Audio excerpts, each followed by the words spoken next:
Elle était éradiquée au Canada depuis 1998. La rougeole est de retour de façon endémique au pays. Canada lost its verification.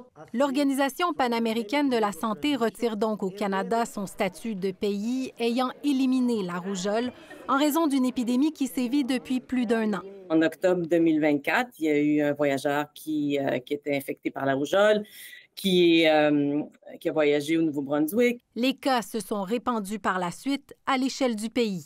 Puis ce qui est vraiment caractéristique, c'est que c'est extrêmement contagieux. Une personne qui a la rougeole peut potentiellement transmettre à une vingtaine de personnes. L'Ontario comptabilise le plus de cas, mais c'est en Alberta que la concentration des cas est la plus élevée, avec 1946. C'est vraiment pas une maladie banale. Il y a environ un enfant qui fait la rougeole, il y a un risque sur 1000 d'aller à l'hôpital, une chance sur 3000 d'en décéder. 2 bébés en sont d'ailleurs décédés au pays.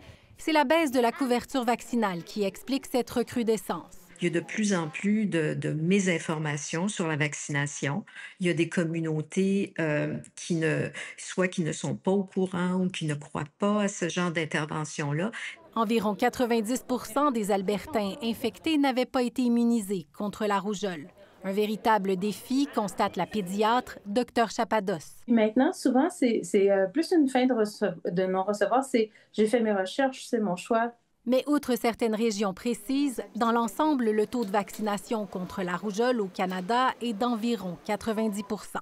Pour la rougeole, il faut que 95 % de la population soit immunisée parce que c'est un virus qui est tellement contagieux.